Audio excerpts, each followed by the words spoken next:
The Dark by Mike DeFrench. I was in the drinking corner when it happened. It was the first bit of light we'd seen and I really couldn't tell you. It was weird and painful. I had forgotten what light looked like, what I looked like, and I'd never known what our cage looked like, or what Sam looked like now. It wasn't how I remembered him, nor was I. We were both so thin. Skeletons. It was just the briefest flash of light, the sound of a heavy metal latch being swung, the sound of something being dropped inside with us. We'd both been caught by such surprise, neither of us had the chance to react, to really do anything at all. We just shielded our eyes and looked at each other. Only a couple of seconds, and then the dark again. "What was that?" Sam said. "They opened the door," I said. My voice was strained and cracked. I'd only been standing in the drinking corner for a few minutes, so I'd barely had even a mouthful of water. "They threw something down," Sam said. "I heard it too," I said, and then felt a precious drop of water land on my cheek. "Shit," I said, and turned my face back up towards the blackness above, with my mouth open, waiting for the next drop to fall. They didn't happen in perfect intervals, so if you wanted to catch every single drop, there was nothing to do but stay ready, 'cause you never knew when one would fall, and you didn't want to miss one, ever, 'cause only God knew how long it would be until the next drop fell, and each one was precious. It had been our only sustenance for so long. Days. How many days? We'd tried to keep track at first, Sam and I. We were going to keep tallies of when we thought an hour had gone by. We used our skin and fingernails to make the marks, 'cause we couldn't see anything. Feeling the raised skin of the scratches were the only way to keep a tally going, but the hunger soon made our minds fuzzy. You couldn't keep track of anything, not this hungry. Our tallies had been more or less in sync with each other for the first few days, but after about the 5th day, or was it the 6th day? I can't remember. We started having wildly different count of hours, and then there was no point in continuing. Not when you're this hungry. I kept my mouth open, head pointed up, waiting for the drop. Waiting for that good drop of holy water. Waiting. I heard Sam start moving. We don't move much anymore, unless we are switching our turns at the drinking corner. So the noise caught me off guard. I turned to look. An old habit. You can't see anything in the dark. The drop landed on my head. I nearly cried. "Did you find it?" I said quickly, and then resumed my mouth open, head up position. Sticking your tongue out as far as it would go helped sometimes, especially now. I was so weak, so hungry, I couldn't stand in the drinking corner. We didn't stand at all anymore. Always sitting. Don't even walk. We crawl. So I was sitting in the drinking corner. I had tried to do it laying down before, but I could never get the position right. I would miss way too many drops, and then it would be Sam's turn again. You had to get all of them, every drop, when it was your turn. Missing one was a tragedy. Missing 2 or more? I'm looking, Sam said. I could hear the sound of his hands moving over the cold metal of our container. We decided that it was most likely a shipping container. Decided that very early on, before even the first day had passed, I think. We had also discovered that there was a high likelihood that the container was buried underground, but not completely. Knocking on the metal walls, you could hear something pressed against the walls, but you didn't hear it when you knocked on the top of the container. I remember in those first days when we still had strength, I stood on top of Sam's shoulders to reach the top. I could feel it, hot, unlike the walls and the floor, which were cold. I knocked on it, a hollow sound. So we weren't entirely buried. But we might as well have been. It made little difference either way. But psychologically, it felt better to know that we weren't buried, at least at first. The sound of Sam's hands dragging across the floor. I smelled it, Tommy, Sam said, his voice cracking with sadness. I smelled it. Fuck you, Sam. I'm not answering this time. I'm not gonna miss the drop. Not gonna miss another one. The outside. Now that he had said it, I smelled it too. There was a difference in the air. I don't know if we were smelling the outside or if just enough of the smell of the disgust and rot that had become the inside of the container had gotten out. The quality was different though, but I didn't say anything. It had been a long time since either of us shit, but we still pissed occasionally. There was a corner for that too, but not far enough away. I hadn't even realized it though until that point when Sam mentioned the smell. And realized that I'd become so accustomed to the smell of the waste that we lived in, so used to it that I couldn't even smell it anymore, or didn't notice that I smelled it, but now I was aware of the stink all over again. Thanks, Sam, you fucking prick. Thanks a lot for that.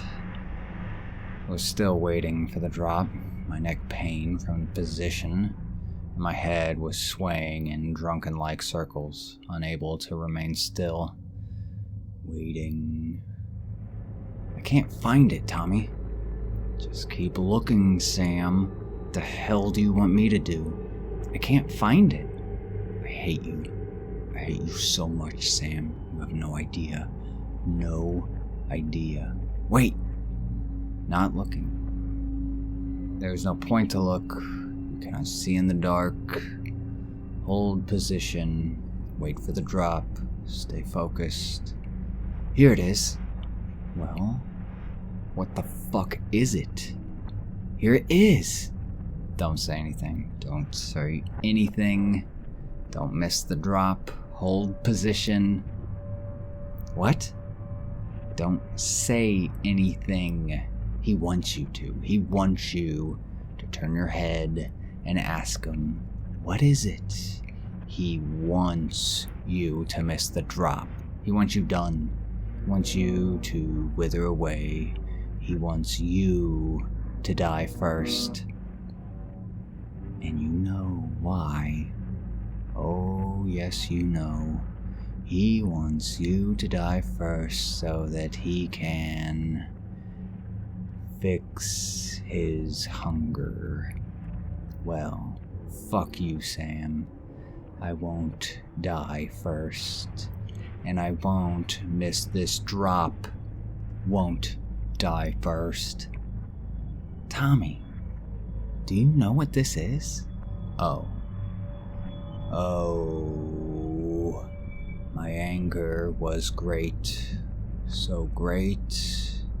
But the hunger, the thirst, The anger did not translate into a mental articulation of the emotion. Only this swelling feeling, like a balloon being filled with too much air. The anger was the air, and I thought I might pop soon. Tommy! Finally, the drop came, that blessed, sweet, glorious water. It landed on my tongue. I took it into my mouth and let it sit on my tongue for a while. Tongue was so dry.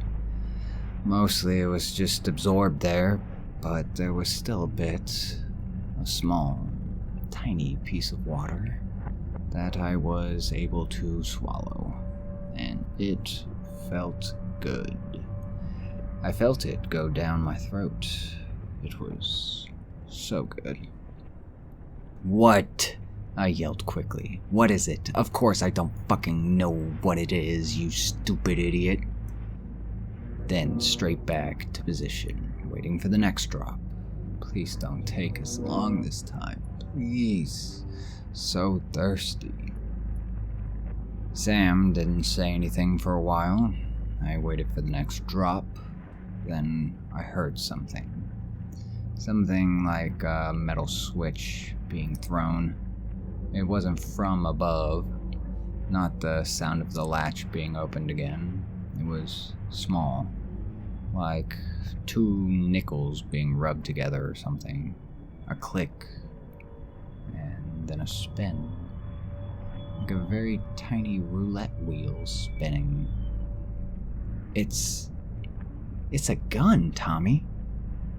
A gun. They gave us a gun. I waited for the drop. Why would they give us a gun? I don't know, Sam. It only has 1 bullet in it, Tommy. Only 1 bullet. I can feel it, Tommy. It's one of those, what do you call it? God, I can't think. It's a revolver. That's the word. It's a revolver, Tommy. It only has 1 bullet in it. I kept waiting for the drop. Didn't respond. But my mind was racing. A revolver with 1 bullet. They want us to use it. That's why they gave it to us. They want us to use it. To fire the 1 bullet. Fucking hell, why did Sam pick it up? He's gonna use it on me. He wants me to die first, so he can... The next drop finally came. It was so good. And then quickly after that, another one. I was lucky to have caught the second one. I had only just opened my mouth. It was perfect timing. 2 drops right in a row. It was such good luck. I couldn't believe it. You almost never get 2 drops right in a row. And if you did, you normally missed the second one because you were so busy drinking the first one. But I didn't miss the second one. I caught both. I was so lucky. But Sam still had the gun. What was he going to do? Should I try to get it from him? Was he going to shoot me any second? Part of me started bracing for it, for a loud bang and then death. But it was dark. And you can't see in the dark. So Sam probably wouldn't waste his only shot. Not while he was so far away. I didn't have to worry unless I heard Sam move closer to me. But he was still sitting where he was, somewhere in the middle of the container. A good few feet away from me. No way he could make the shot, even if he tried. Not in the dark. He had to make the shot point blank. That's the only way you could be sure. But Sam was a fucking idiot. I had to make sure he wouldn't waste the shot, then both of us would be out of the chance. I had to make sure he didn't waste it. Couldn't delay. But the drops, the water, so thirsty. If Sam was dead, then there would be no more need to take turns. I could have every single drop, all to myself.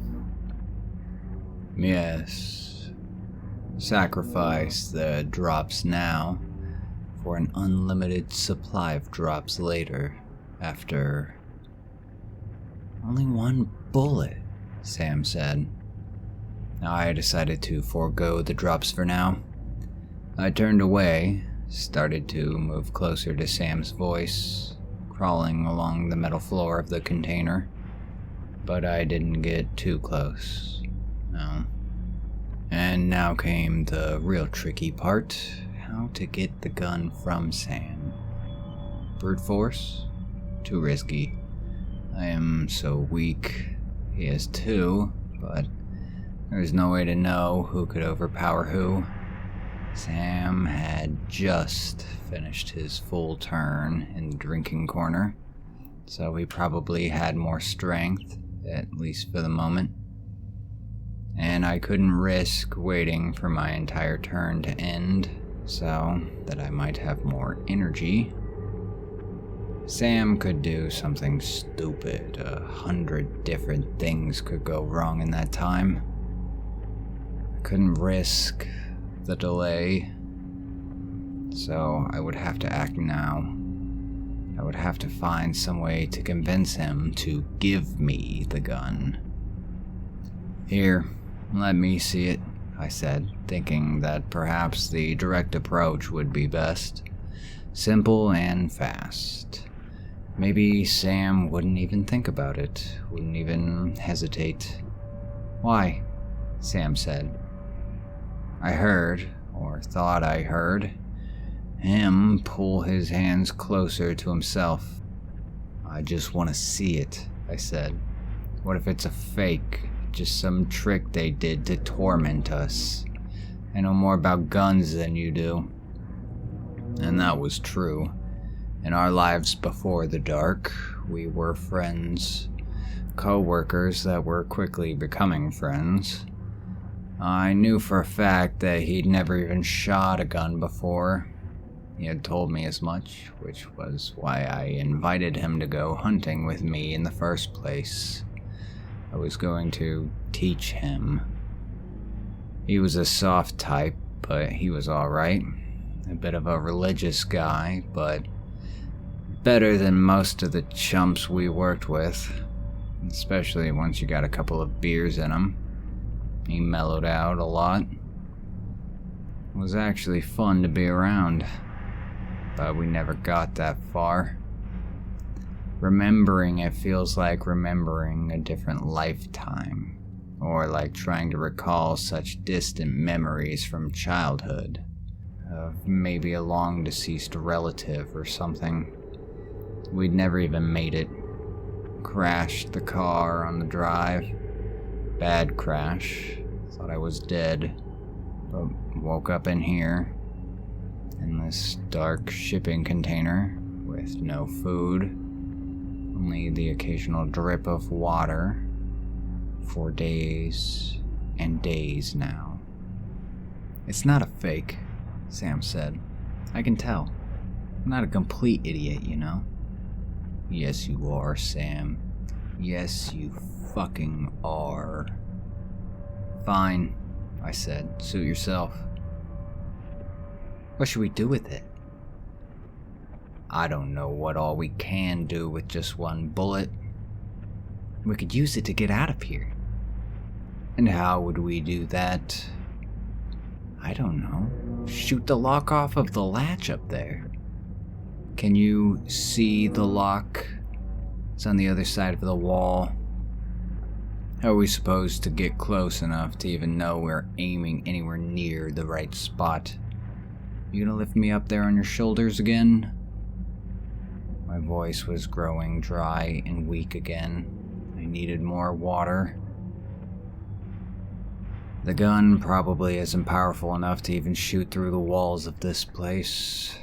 It would be a waste of the only bullet we have. Sam stayed silent for a few seconds, then said, "You're right. Yeah. So what else can we do then? Should we wait for them to open up the latch again, and when they do, we can shoot them and escape?" "Yeah," I said. "What have we missed?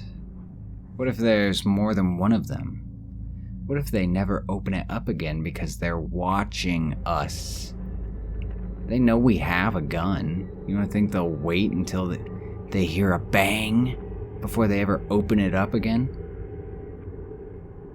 Then what should we do with it?" "I don't know, Sam. I don't know." "Do nothing," Sam said. It wasn't even a question, it was more like a statement of defeat. "You should give the gun to me, you stupid fuck." "Do nothing," I said. I could just wait until he fell asleep. I could just wait until he slept, and then I could take it from him. I could shoot him then too, with ease, point blank. It would be a blessing for him to die in his sleep like that, real quick. I'd be doing him a favor, really.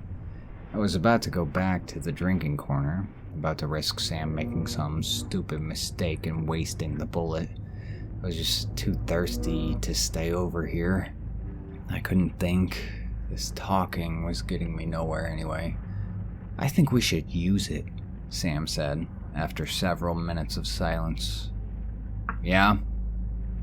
"Yeah, I think we need to. We can't just do nothing with it. We can't just wait in here until..." "How do you think we should use it?" "One of us," he said. "One of us should use it." I knew it. I fucking knew it. He was going to do it. I had to make a move, and make it fast. I was running out of time.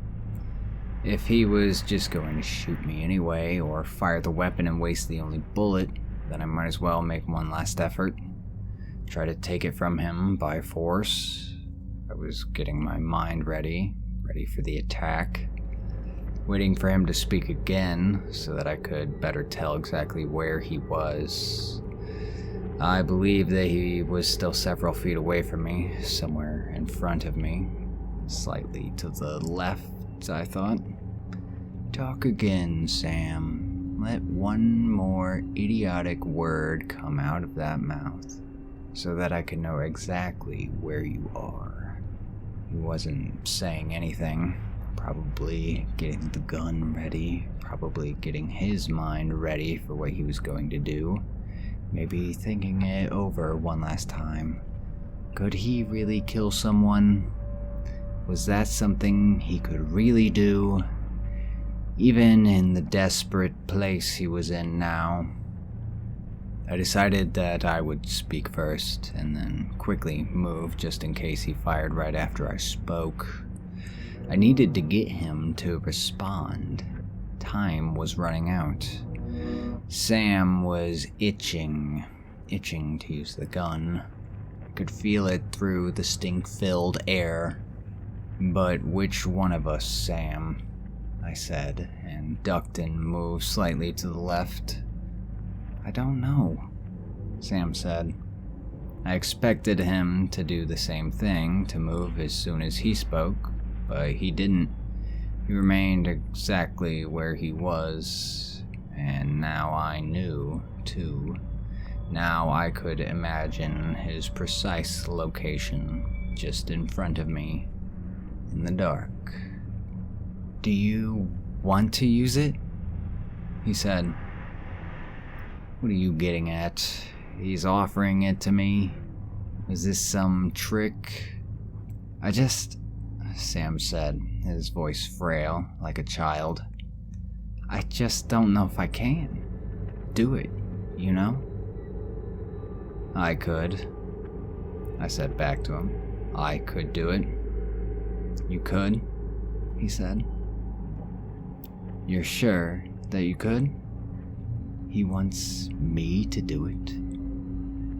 It's a trick. Don't believe him. He's lying. But maybe I want to use it, Tommy, Sam said. He was crying now. I want to. I want to do it. I'm just scared. He sobbed. Pathetic. I'm just so scared. I don't want to be here. I don't want to. I want to go home. I don't want... I want to go back. Then give it to me. I'm scared to do that too. I don't want to be here anymore, but I don't want to be here alone either. Just give me the gun, Sam.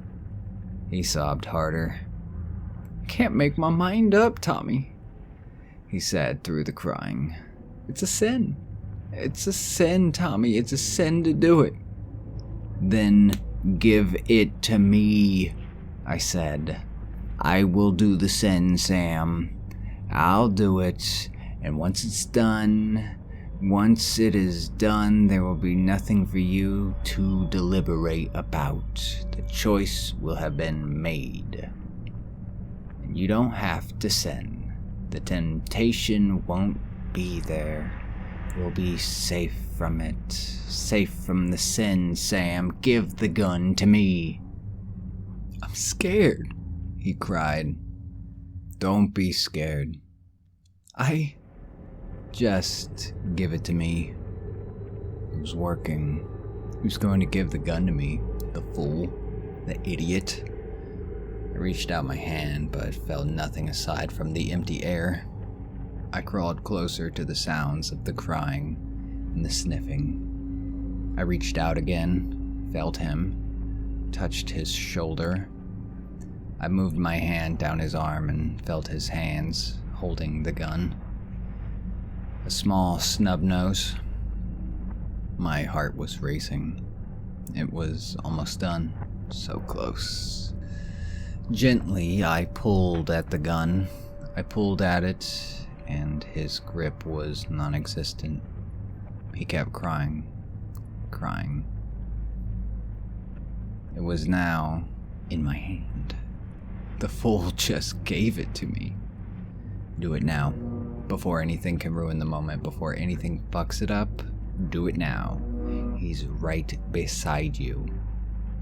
I put my finger on the trigger, punched the gun into him, not sure where, and pulled. The bang was loud in the container, even though the barrel had been pressed against Sam's flesh. He fell over, coughing, struggling for breath, his body right by my knees. I felt the warmness of blood start to wet my legs.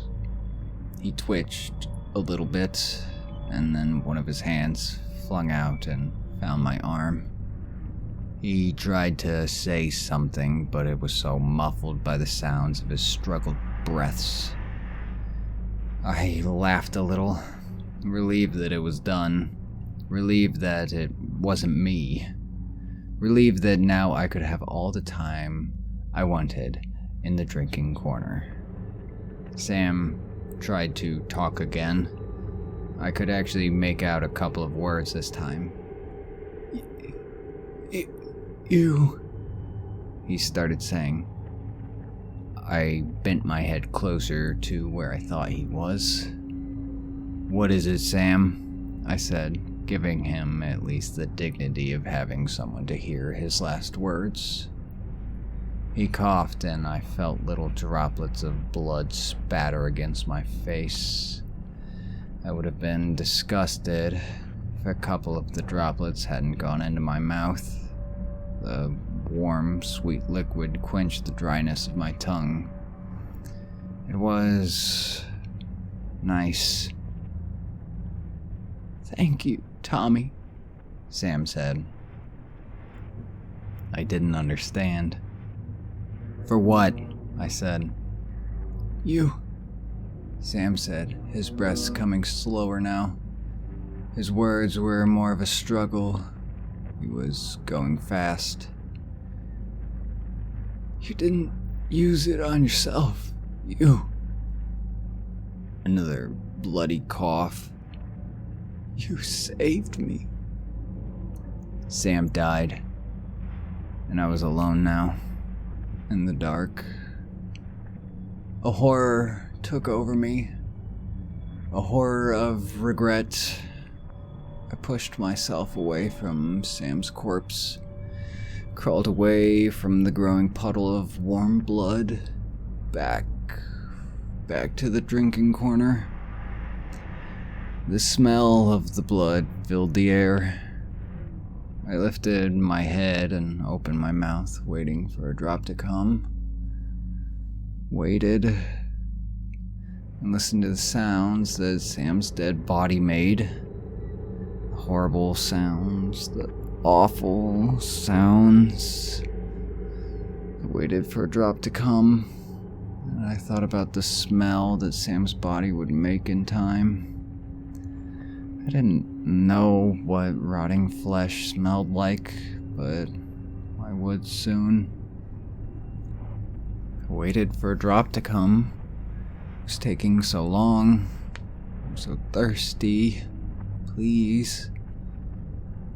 After I got my fill of water, I thought I would move Sam's body over to the shit corner. That would also now become the corpse corner. But the smell would be so bad. Please give me a drop of water. I'm so fucking thirsty. Drops of blood that had been on my nose and under my eyes now slid down my face and fell into my mouth. They were warm. Slight sweet taste to them, but they quenched the thirst a little bit. I was so thirsty and so hungry. Then the thought took root in my mind, and I could not stop thinking about it. It wouldn't go away, but still, I waited for another drop. If I could just get some real water, then that thought would go away.